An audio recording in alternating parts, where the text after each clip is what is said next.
Cuba. Una fiesta multitudinaria.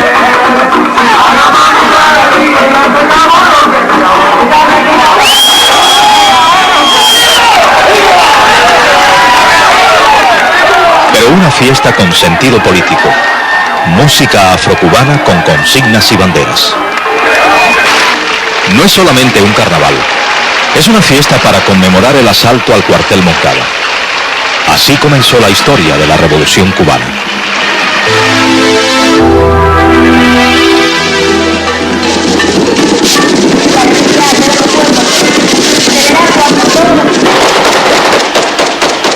Fidel Castro creyó que para derrocar a Batista bastaba solamente con tomar la segunda fortaleza militar de Cuba y declarar una huelga general. Fracasó, pero no abandonó la idea.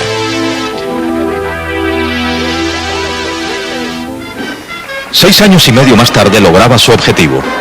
Con unos 2000 guerrilleros derribaba a un ejército convencional y tomaba el poder. 30 años después del ataque al cuartel Moncada y con 25 años en el poder, Fidel Castro, como cada año, conmemora la fecha del 26 de julio. De una forma o de otra, one way or another, Estados Unidos, the United States will have to resign itself to coexisting in this hemisphere with different social and economic systems and independent countries.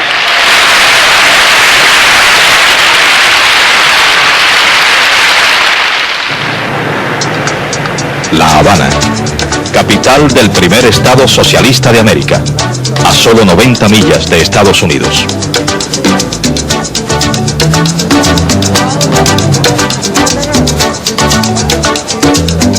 Evidentemente Cuba ha resuelto grandes problemas sociales, pero ¿a qué precio?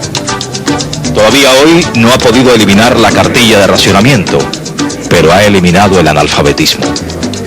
Un país subdesarrollado, agrario y monocultivador.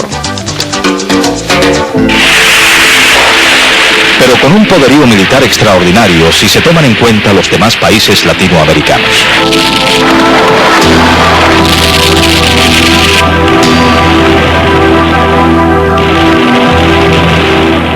Un país subdesarrollado con una fuerza militar de país desarrollado. Con las armas más modernas del arsenal soviético. La Unión Soviética financia y prepara esa formidable maquinaria de guerra.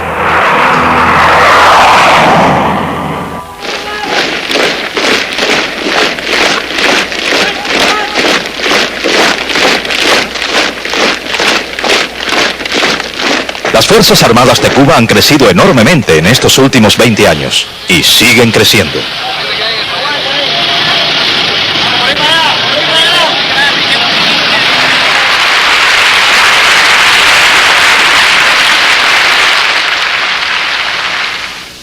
no temblamos ante sus amenazas. We do not tremble before their No threats. tememos a sus We are agresiones. not afraid of their aggressions.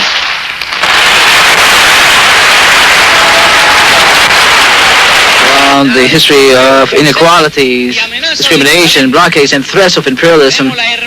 We have the beautiful history of our relations with the Soviet Union.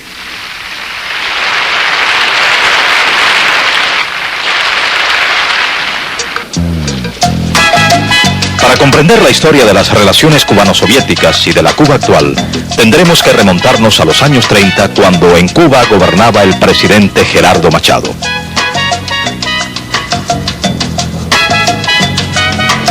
A pesar del aparente ambiente de prosperidad, Cuba atravesaba por una seria crisis económica debido al bajo precio del azúcar. Tanto entonces como hoy, la economía cubana depende del azúcar.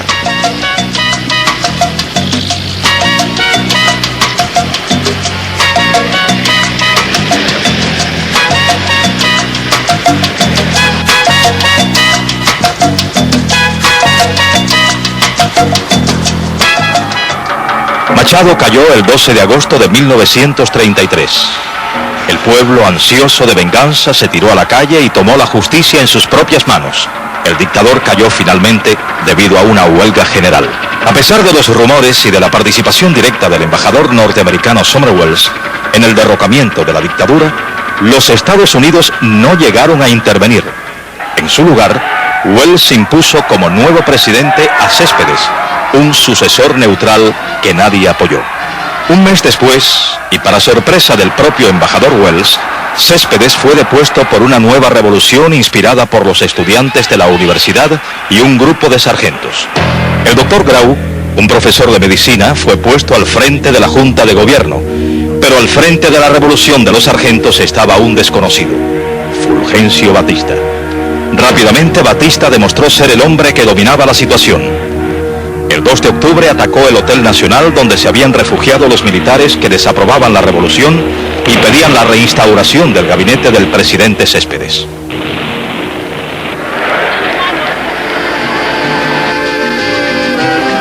A mediados de los años 30, Cuba se encontraba en camino de una lenta normalización. Batista siguió dominando la política cubana a través de una serie de presidentes marionetas, mientras que él mismo seguía ocupando el cargo de jefe del ejército.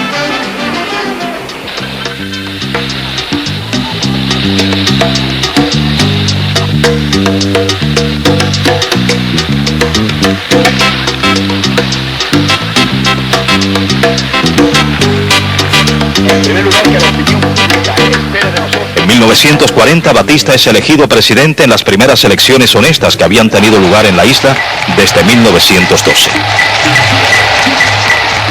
2 años más tarde, en 1942, entraron al gobierno de Batista los comunistas. Uno de ellos fue Carlos Rafael Rodríguez, actualmente el tercer hombre de Cuba después de Fidel y Raúl Castro.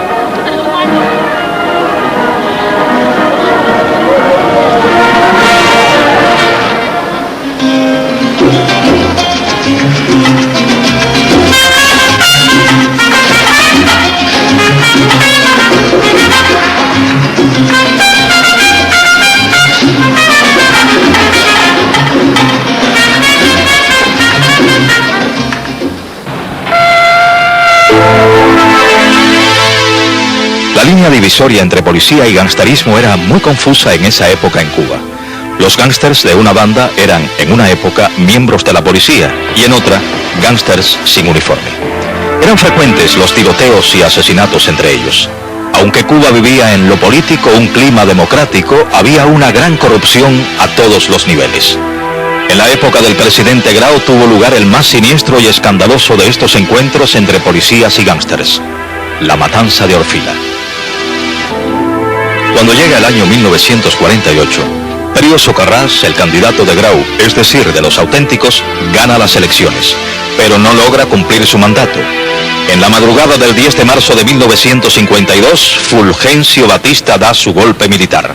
En estos instantes, toda la República está unida como si fuera una cadena enlazada por fuertes eslabones de distritos militares. Se avecinan ahora horas muy difíciles y un poco conflictivas. ¿En qué medida usted aconseja? ¿Qué se debe hacer en las próximas horas? ¿Qué colaboración o qué actitud le recomienda usted a la población? En primer lugar, que la opinión pública espere de nosotros siempre medidas a la altura de la política que nosotros hemos desenvuelto en el país. Nosotros no vamos a desenvolver una política en contra de los derechos de los individuos ni de las colectividades. Perio entregó el poder a Batista sin hacer resistencia. Cuba se encontraba en un vacío político ocasionado en cierta forma por el suicidio del líder del partido ortodoxo, Eduardo Chivas. Batista se esforzó para aparentar un clima de cierta legalidad. Los sindicatos, dominados por el líder sindical Eusebio Mujal, apoyaron al nuevo régimen.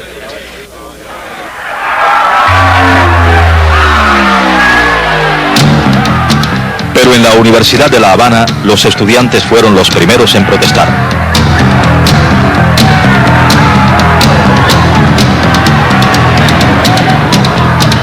Pronto cayó la primera víctima, el estudiante Rubén Batista.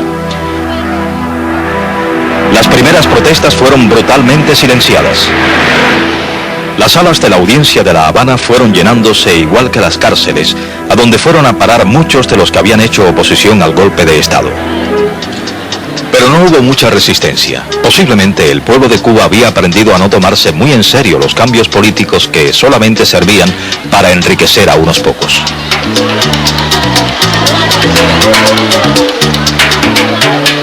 La Habana siguió convirtiéndose en la gran ciudad de Centroamérica y el Caribe.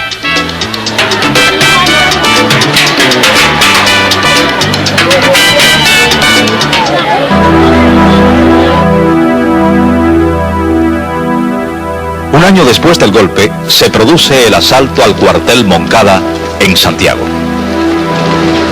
El 26 de julio de 1953, cuando Fidel Castro y 100 jóvenes asaltan el cuartel Moncada, al otro día, después del combate, los prisioneros son asesinados y tirados en el cuartel de Santiago de Cuba. Aquellas imágenes impresionantes nos llevaron como si viésemos ese mundo subterráneo terrible de la violencia que creíamos que no existía más en nuestra isla, nos llevaron a esa brutal realidad. Tratamos de hacer la lucha contra Batista con un sentido humano, dado que el terror era batistiano, y que frente a este dilema de una violencia que se nos imponía, no había medios pacíficos para combatirla. Carlos Franqui, aquí al lado del Che Guevara en la Sierra Maestra. Franqui fue uno de los hombres más cercanos a Fidel Castro hasta 1968, cuando decidió irse al exilio. Después del triunfo de la revolución, dirigió el diario Revolución. Desde su exilio de Roma ha colaborado con grandes artistas como Miró o Calder. Entre sus libros más destacados está Retrato de familia con Fidel. La Habana de los 50 se caracterizó por el rápido incremento de su economía. El asalto al cuartel Moncada había sido más bien un hecho aislado que una acción organizada. Batista comenzó a construir túneles, carreteras e innumerables edificios y quiso revestir de legalidad su régimen al citar a elecciones generales en noviembre de 1954.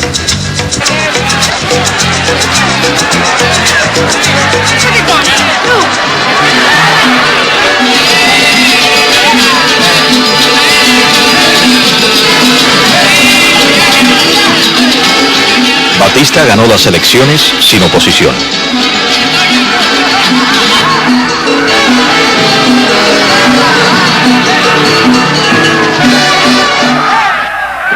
Anterior a las elecciones, el 15 de mayo se decretó una amnistía y Castro y sus seguidores, que habían sido condenados por los sucesos del Moncada, fueron puestos en libertad. Castro cumplió así solamente apenas 1 año y medio de su condena de 15 años. Al salir de la cárcel, Castro trató de arengar a los estudiantes de la Universidad de La Habana, pero no tuvo mucho éxito. En el cual se han aprobado. Al poco tiempo, Castro salió para México para preparar, como dijo, la caída del régimen. El 24 de noviembre de 1956 salió de Tuxpan, México, en el yate Granma con 82 hombres. El alzamiento en Santiago de Cuba fracasó y el desembarco del Granma fue más bien un naufragio. Castro decidió entonces adentrarse en la cercana Sierra Maestra. Reúne sus fuerzas y decide comenzar la guerrilla. Otros líderes surgen: Che Guevara, Camilo Cienfuegos, Raúl Castro y también Huber Matos. Sobre su encuentro con Castro, recuerda él. Nosotros habíamos aterrizado en Cienaguilla, en las faldas de la Sierra Maestra, en la tarde, al anochecer del día 30 de marzo de 1958. Fidel vio descender el avión y marchó hacia el lugar. Llegó y preguntó quién era Huber Matos. Me puse de pie, nos saludamos. Y se puso un momento después a estudiar todo el material que había venido, a examinar el material que había venido. Probaba las armas, una tras otra, disparando en plena noche al aire. Lucía un muchacho pequeño, daba pequeños saltos, diciendo con las armas en la mano, con cada una de las armas en la mano: ahora sí ganamos la guerra, ahora sí ganamos la guerra. Esa noche vi a Fidel en su condición de hombre que se entusiasma hasta el delirio con tener solamente unos cuantos fusiles y unas cuantas subametralladoras y municiones más para la lucha. Fidel Castro es fundamentalmente un militar. Esto, si no se entiende su mentalidad militar, no se puede entender para nada qué ha sido su estancia en el poder en Cuba. Principalmente, él ha desarrollado su política de convertir a todo el país en un inmenso cuartel, porque es más fácilmente gobernable, pero no le haría falta realmente para gobernar el país nada más que la policía secreta o seguridad del Estado, a las cuales 27 de cada 27 personas en Cuba, una es un miembro de seguridad del Estado. Hay además 2 millones de miembros de los comités de defensa de la revolución, que son otros tantos espías para espiar a sus vecinos y ser a su vez espiados. Es decir, esta red extraordinaria de delación y de espionaje es única en el resto de América. Es más, yo creo que tendría solamente equivalente, es posible en la China de Mao y bajo Stalin en la Unión Soviética. Guillermo Cabrera Infante, uno de los escritores más importantes de Cuba y de habla hispana, actualmente en su exilio de Londres.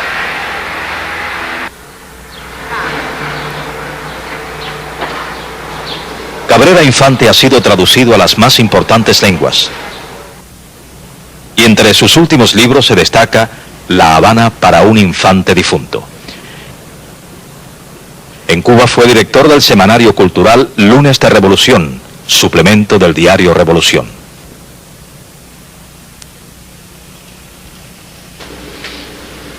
Bueno, el militarismo era uno de los problemas grandes de Cuba. Batista da su golpe militar y nosotros hacemos una lucha por la libertad. Esa lucha tiene un carácter civilista. Mi primer encuentro con lo que pudiera llamarse el militarismo dentro de la revolución lo tengo a mi llegada a la Sierra Maestra, en 1958, donde me encuentro el ejército rebelde y a Fidel Castro. Y mi primera discusión es sobre el militarismo revolucionario, porque yo me sentí un civil. Era miembro de la dirección del movimiento 26 de julio y Fidel Castro quería ya que yo fuera un militar.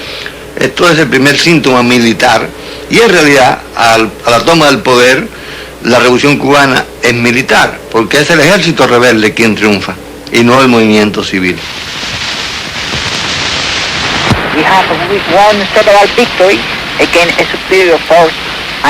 Hemos obtenido realmente una gran victoria contra enemigos más fuertes y nuestro ejército se hace más fuerte cada día. Como ustedes han podido observar aquí, durante la marcha, hay miles de hombres que quisieran unirse a nosotros. Pero en estos momentos no podemos aceptar ninguno más porque carecemos de armas. Pero esperamos obtener esas armas de los mismos soldados batistianos.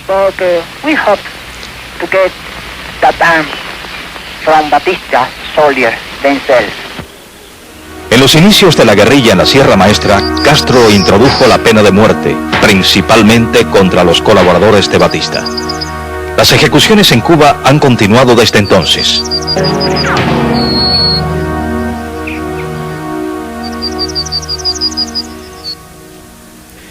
Irving Louis Horowitz es uno de los mejores expertos en militarismo cubano, profesor de la Universidad de Rogers, New Jersey, Estados Unidos, y autor de varios libros sobre el tema. Sobre los orígenes del militarismo de la Revolución Cubana nos dice: bueno, en sus orígenes es un régimen militar. Y es un régimen militar ahora mismo, porque siempre ha sido un régimen militar. El carácter del sistema tiene su origen en la guerra de guerrillas. La guerra de guerrillas es una forma de actividad militar, pero eso es solamente a un nivel básico. Hay un segundo nivel que me parece igualmente importante. Ellos no tenían una formación clasista. Se trataba de cualquier otra cosa menos de una revolución proletaria.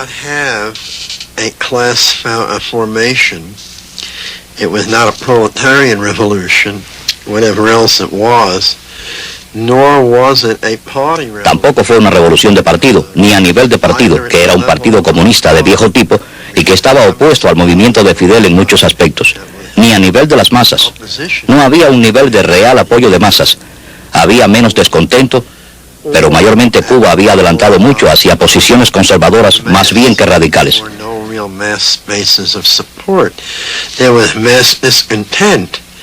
But for the most part, Cuba had developed very far toward a conservative rather than radical type of approach.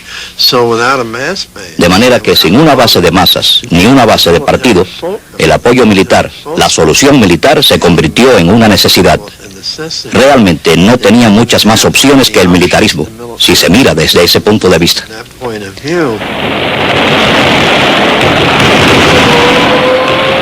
El 13 de marzo de 1957, otro grupo revolucionario integrado mayormente por estudiantes universitarios, el Directorio Revolucionario, trata de matar a Batista mediante un atentado al propio Palacio Presidencial. Pero el ataque fue un fracaso.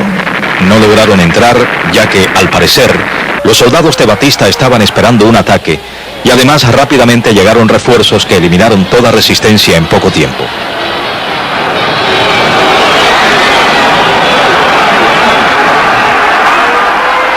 Los principales líderes del movimiento estudiantil habían muerto en el intento: José Antonio Echevarría, Carlos Gutiérrez Menoyo, Fructuoso Rodríguez y otros más. Batista logró salvar nuevamente su vida. Y no tardó mucho tiempo antes de que sus amigos fueran a Palacio para personalmente demostrarle su apoyo.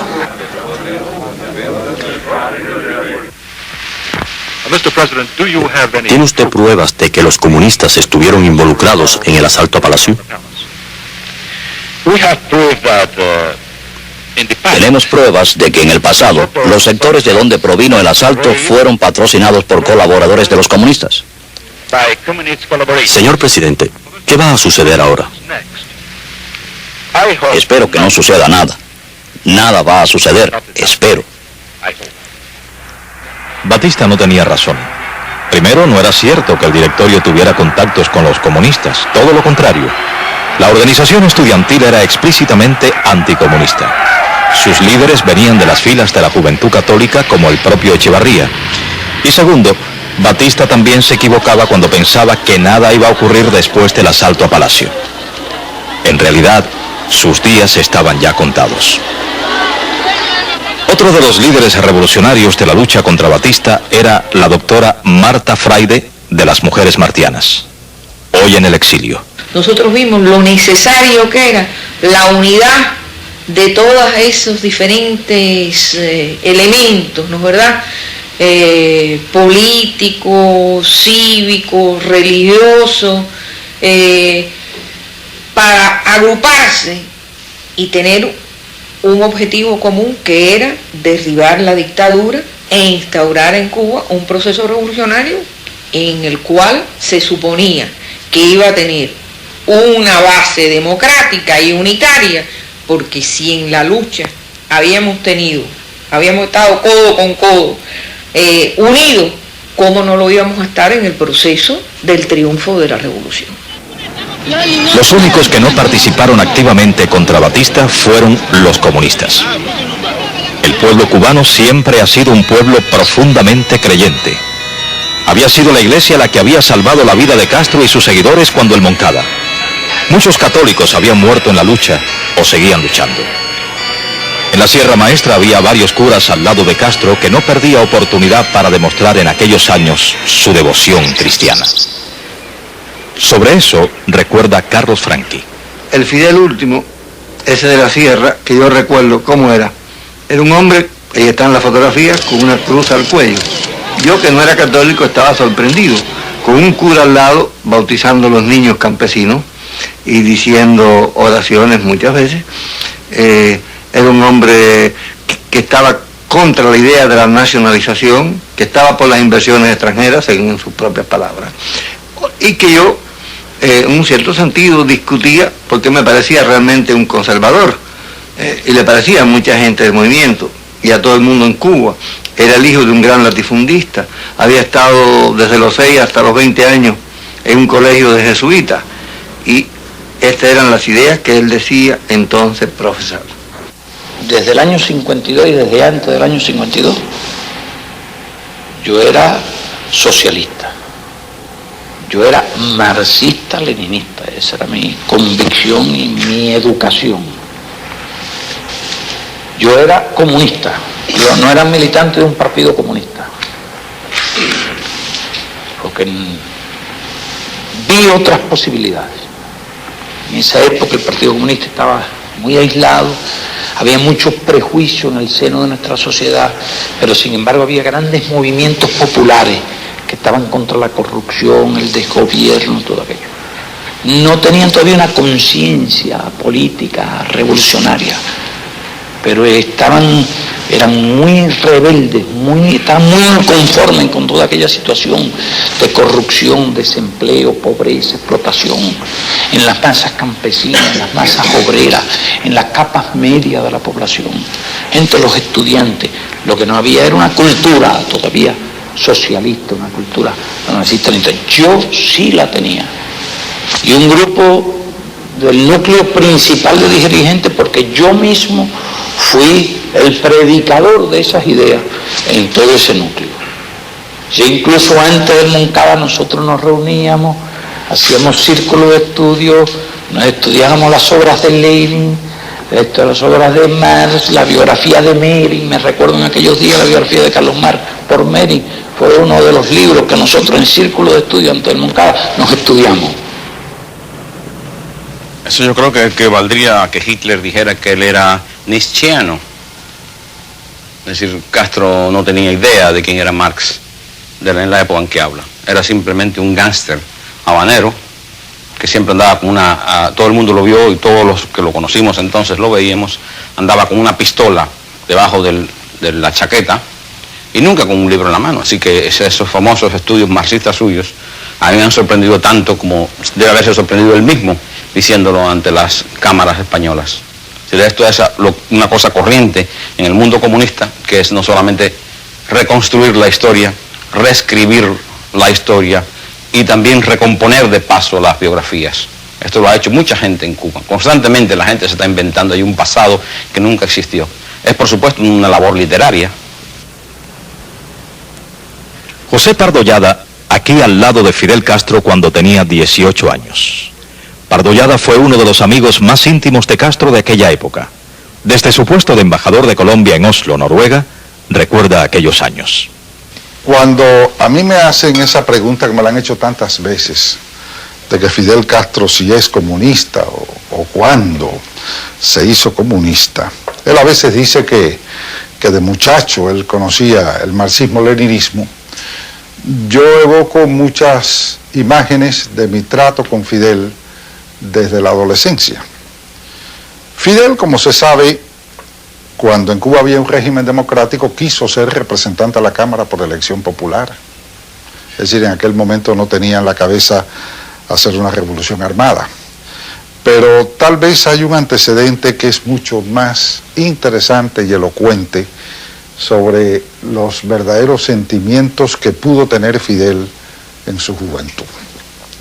Cuando yo compré, siendo líder del Partido del Pueblo en Cuba, la colección completa de los discursos de Benito Mussolini, Fidel llegó a mi casa, en aquel momento era un joven de unos 18 años, llegó a mi casa y vio que yo tenía los 12 tomos de la colección en español de los discursos y escritos de Mussolini, y me dijo, me los llevo, préstamelo. Y yo le dije, no te los presto, acabo de comprarlos.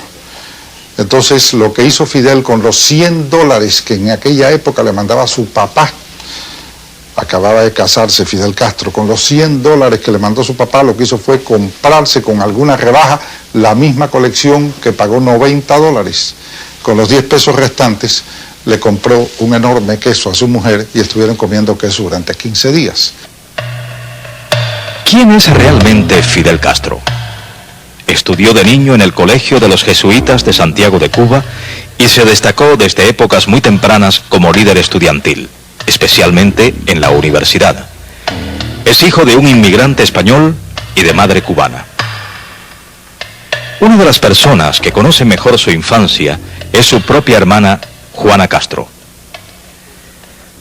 Yo recuerdo cuando pequeña, lógicamente no me daba cuenta de las cosas realmente como eran y por qué eran, pero ya después de mayor, analizándolo todo, recuerdo que cuando, por ejemplo, teníamos planeado ir de vacaciones a alguna playa, a algún lugar, siempre lo recuerdo a él como disponiendo y determinando en la forma, el lugar y todo, cómo se iban a hacer las vacaciones esas, ¿no? En la que participábamos más o menos todos en la familia, desde los más grandes hasta los menores. Y lógicamente pues aceptábamos la determinación. En este caso yo diría, en aquella época pensaba que eran los mayores los que determinaban, en este caso pienso ahora que Fidel pues, en definitiva era el que decidía cómo pasar las vacaciones nuestras o a dónde ir en aquel entonces, ¿no? Eso pues nos da una medida, una idea de lo que desafortunadamente tenemos hoy en Cuba, forma que lo decide todo un solo hombre, lo determina todo un solo hombre. Cuando yo llegué a la Sierra Maestra, que el primer día estuve con Fidel en su campamento, me fijé en los libros que tenía allí. Yo le regalé un libro a Ray Mills, el sociólogo norteamericano, que se llama La élite del poder, y me estuve fijando en los libros que él tenía en el campamento guerrillero. Y el libro que parece que más leía era un libro del mariscal Mannerheim sobre la guerra, sobre tácticas de guerra. Después del fracaso de la ofensiva militar de Batista en agosto de 1958, Castro preparó su propia ofensiva. Estados Unidos realizó su embargo de armas al régimen y los comunistas cubanos, al parecer, se decidieron finalmente a apoyar la idea de la lucha armada. Guevara salió para la provincia de Las Villas con 148 hombres y Camilo Cienfuegos salió con 82 a la provincia de Pinar del Río. Unos meses después, a finales de diciembre, se produce el derrumbamiento del régimen, después que Guevara toma la ciudad de Santa Clara, venciendo definitivamente al desmoralizado ejército. Batista huye en la madrugada del 31 de diciembre y el 1 de enero, el pueblo se tira a la calle nuevamente para celebrar la caída del hombre que 26 años antes había derrocado a Gerardo Machado. El círculo se había cerrado. Una nueva época comenzaba. Pero las escenas eran las mismas. El pueblo volvía a tomar justicia con sus propias manos. Fueron saqueadas las casas de los más comprometidos. Algunos, los más allegados, lograron huir con él. Los otros tuvieron que enfrentarse a la masa sedienta de venganza. Había de todas formas una diferencia fundamental. Esta vez un ejército venido de la sierra no solo había derrocado la dictadura, sino vencido el ejército regular. El nuevo ejército rebelde tenía en sus manos, sin aún saberlo, un país que se desmoronaba a medida que iba entrando victoriosamente en La Habana. Y al frente de ese ejército, su comandante en jefe, Fidel Castro. Y usted no espera en absoluto más problemas de la gente de Batista, ¿verdad? No, Batista ha terminado para siempre en Cuba. La mayoría del movimiento 26 de julio, del directorio revolucionario, que habíamos hecho la lucha contra Batista, en la que no había participado el Partido Comunista Cubano, queríamos, partiendo de la experiencia histórica de América y del mundo, hacer una revolución nueva, evitando los peligros de la revolución rusa, su dogmatismo, sus faltas de libertades, etc. La revolución cubana sería una revolución humanista, repetía incesantemente en aquellos primeros tiempos Fidel Castro. Todos los revolucionarios tendrían participación en el proceso democrático y pluralista. Comandante, ¿cuál es el futuro del movimiento 26 de julio ahora que existe un gobierno provisional?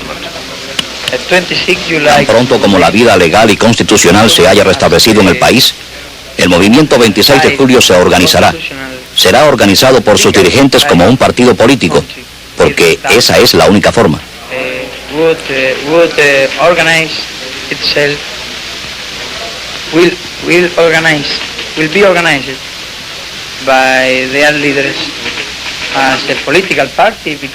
Como un partido político. Sí, por supuesto, esa es la única forma, en una democracia, para la actividad política.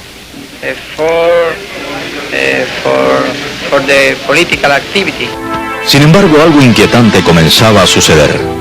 Eran los juicios a los batistianos.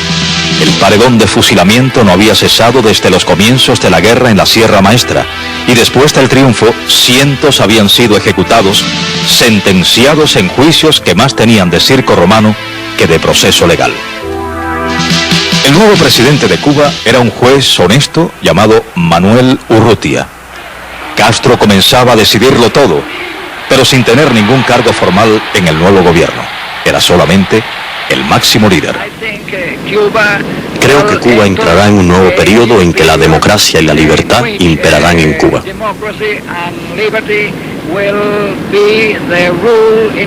Esta situación no duró mucho, y en febrero, el primer ministro Miró Cardona fue obligado a dimitir.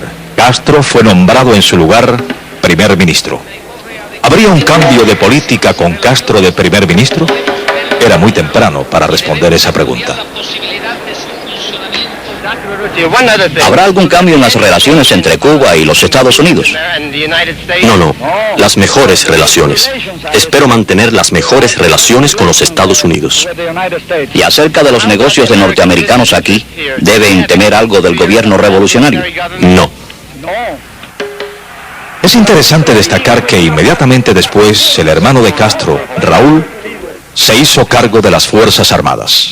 Y pocos días después, Castro anunciaba que viajaría a Estados Unidos aceptando una invitación de la prensa norteamericana.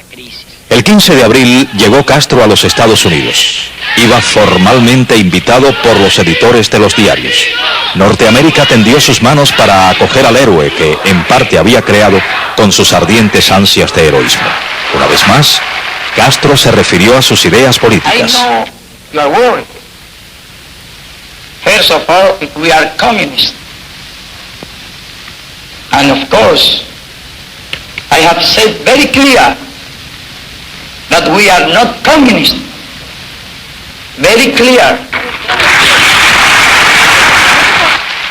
A veces ha sido sugerido, por ejemplo, que Castro fue empujado hacia el comunismo por su visita a los Estados Unidos en abril de 1959.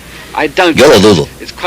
Es absolutamente cierto que el presidente Eisenhower, quien estaba más bien inseguro acerca de si el régimen estaba siguiendo la dirección correcta o no, no recibió a Castro durante su visita privada a Washington.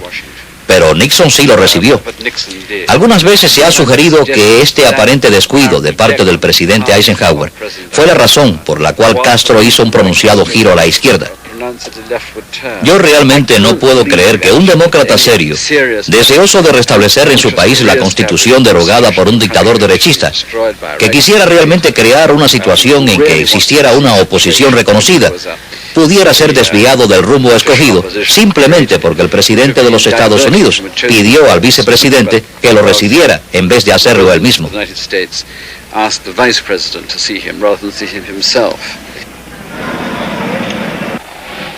A su regreso de Estados Unidos, Castro promulgó la ley de reforma agraria, la primera medida concreta de la revolución.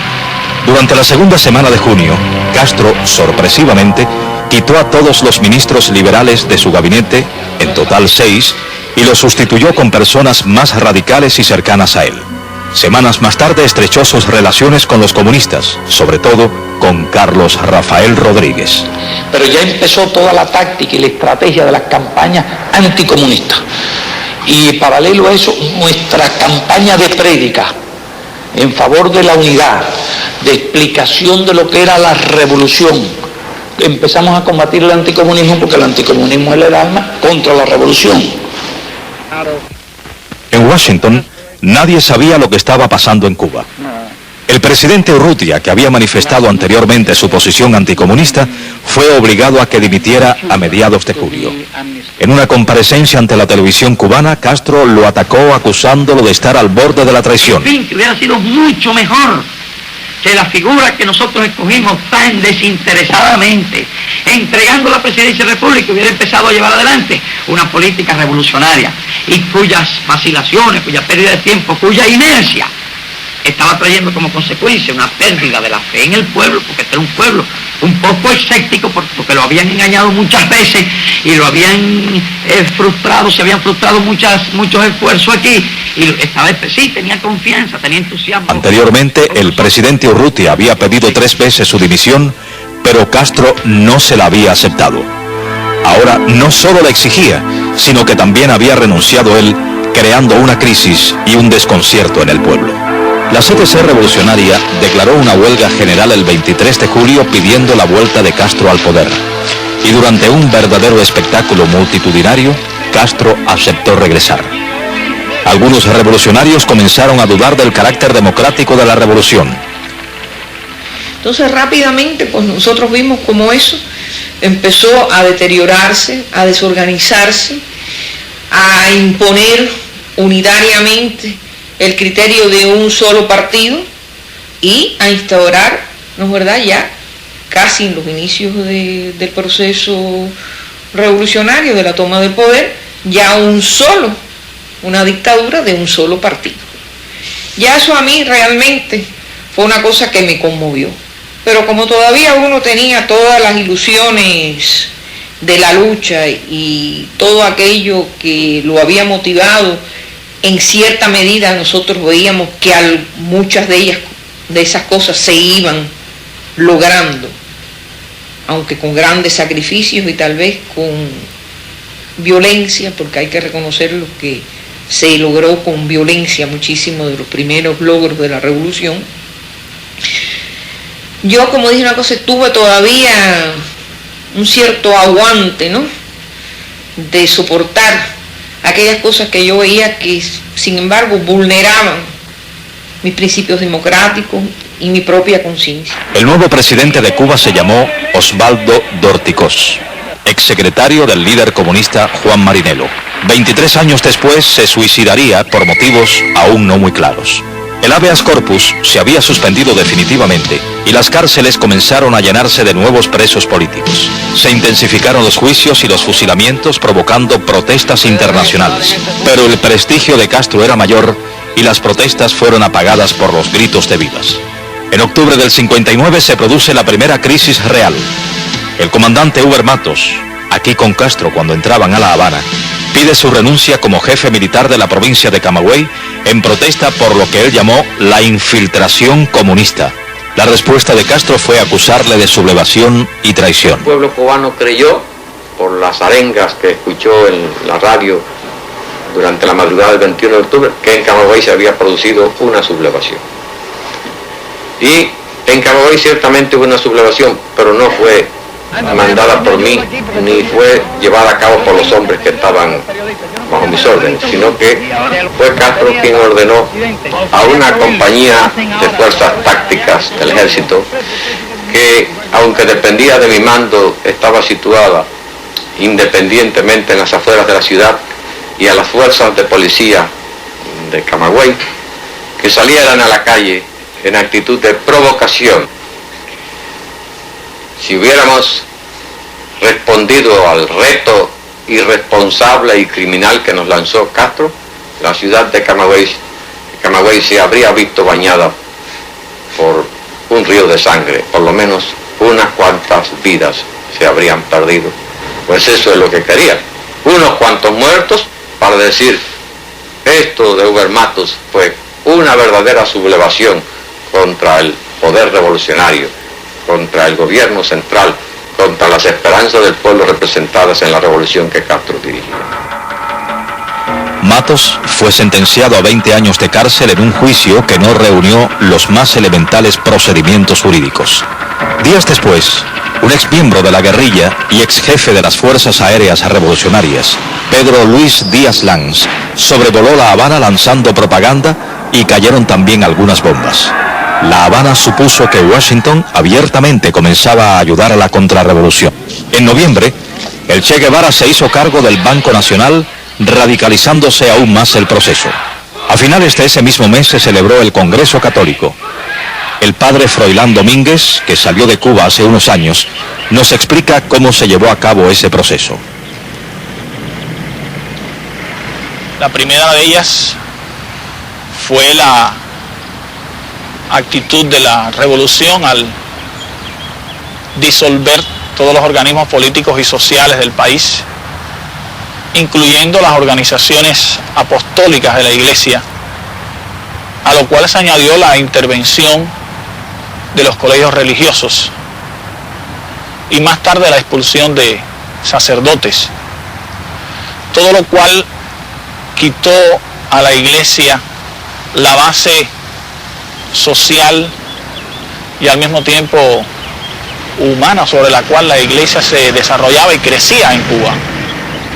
Se puede decir que eso fue una primera etapa o un primer momento Esa es una actitud de la revolución que no ha terminado. Todas esas etapas se dan más o menos en una época, pero se dan también en este momento. En la actualidad los templos están abiertos, pero los cristianos o los posibles creyentes están intimidados, coaccionados por ese poder político total, por el totalitarismo de la revolución. Así, por ejemplo, se coacciona a los niños en la escuela porque van a la iglesia a recibir catecismo o a participar en el culto. Se coacciona a las madres o a los padres de los niños en el centro de trabajo. Todo aquel, por otra parte, que manifieste su fe de esta manera clara, participando en la iglesia, es discriminado. Es discriminado en el centro de trabajo. Hay puestos, hay posiciones que no podrá ocupar, porque para ello es necesario pertenecer al partido o pertenecer a las organizaciones de masa de la revolución.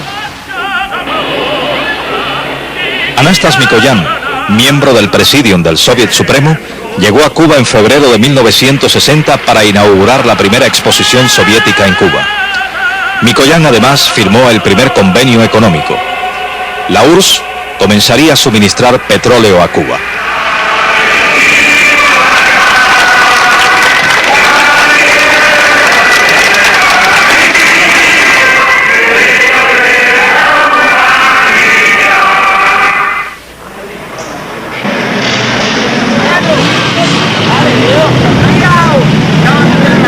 Los estudiantes realizaron una protesta en el momento en que Mikoyan iba a colocar una ofrenda floral en la estatua de José Martí.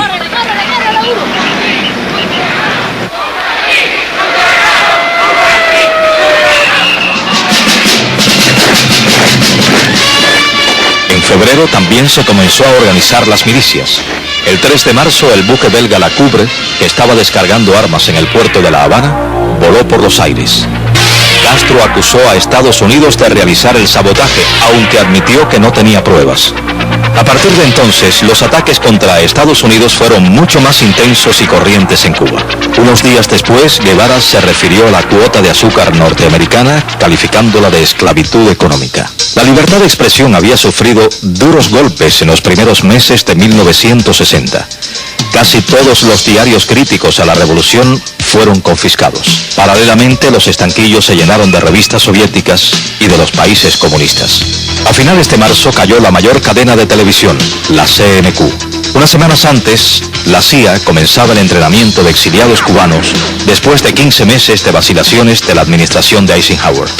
Días antes, llegó el primer barco soviético con petróleo al puerto de La Habana. Y finalmente, después de todo este preámbulo, llegó el primer embajador soviético a Cuba, Sergei Kudryavtsev, conocido agente de la KGB, que a finales de los años 40 dirigió una famosa red de espionaje en Canadá. 2 años y medio después de ese apretón de manos, la Unión Soviética y Estados Unidos pondrían al mundo al borde de la guerra nuclear en octubre de 1962, al descubrir los norteamericanos el emplazamiento de misiles atómicos soviéticos en Cuba. Cuba había roto con Estados Unidos, pero había caído en la esfera de interés de la otra superpotencia.